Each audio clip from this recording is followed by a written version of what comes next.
Hello everybody and welcome back to the man-in-the-middle attack section. Now, in the previous video I showed you how you can use how you can do the ARP spoofing attack with the ARP spoof tool that comes pre-installed in Kali Linux. Now, we ran multiple commands at the same time in order to do that, so right now we will be running the same attack just with one command using man-in-the-middle framework tool that we installed. But before we do that, I just want to show you some problems that you might encounter while installing the man-in-the-middle framework. Now, if you do not have some dependencies or some Python, I believe, files installed in Kali Linux, you will not be able to run this. Now, I showed how to install in the previous videos, but right now I will show you how you can follow all the instructions they have on the website and install it properly. Now, if it works for you with the previous installation, you can skip this video.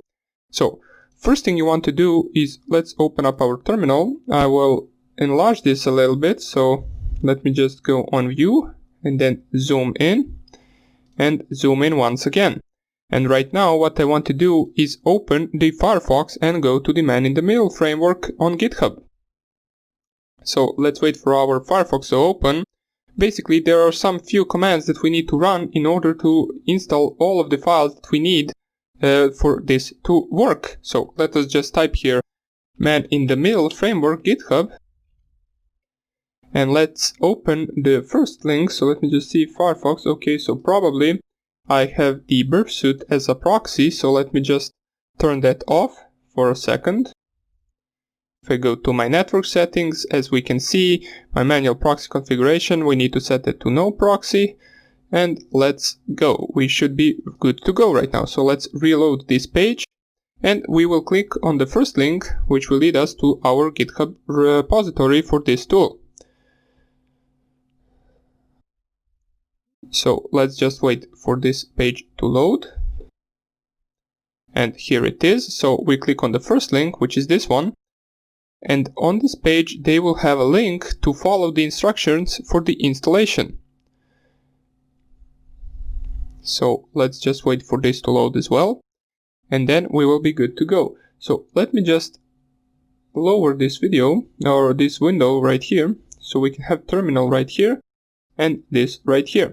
So let's scroll down on this page and let's find the link where the installation is. So here it is, prefer link to wiki for installation instructions.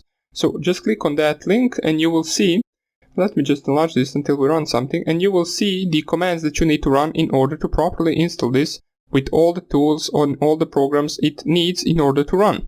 Now, some of the commands are not necessary. I will show you which ones. For example, these for the Arch Linux, we do not run these at all. We will run this command right here, which is the important one. So first of all, let's copy this command. As it says right here, this is on Debian and Ubuntu, Kali Linux, and so on.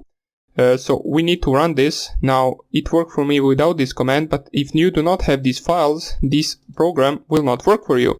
Now, I already installed this, so if I type it right here, it will basically tell me that I already have everything installed. So just click here, enter, so we copy the command, enter it in terminal, and for me, everything is actually installed already. And as we can see, is already the newest version. Now, for you, if it asks you to install this, just press there yes and wait for this to finish, and then we can go on to the next command. Now, for the next command, you can do this. You can basically pip install this virtual and wrapper, or however you pronounce it, and you can source in order to edit it. But for me, this really isn't necessary. If you want to, you can do this. Basically, it will work without these 3 or 4 commands as well. So what I will do right now is skip right to this command, which basically we ran in the previous installation as well. So you just clone the repository in your root directory. Basically, I already did it, so I will be skipping this command as well, since I already have it cloned in my repository. Now, what you want to do after that, you want to run this command right here. So just paste it in terminal, run it, and for me, I believe this is already finished, since I already did all of this before. And the last command you want to run is the command we already ran before, is pip install our requirements. So once you install the requirements, let's copy this. You can close this window since we won't be needing this anymore. And when you install the requirements, everything should be good to go. After that, you will be able to run the tool. Now, in case you are still not able to run some of the tools, you might want to run those virtual commands that we skipped, but I don't think that will actually change anything. This should work perfectly without those commands. Basically, let me just show you. If I just type here, let me enlarge the terminal, if I type here MITMf --help, you will see I will get printed all of the available options right here, and we will notice that the tool is working perfectly at the moment. So in case it wasn't working for you, it should be working right now, since we installed some of the programs that you need in order to run this. And in the next video, we will be covering all of these or some of these options right here and running our first one command, ARP spoofing man-in-the-middle attack. So that would be about it for this video, and I hope I see you in the next one. Bye!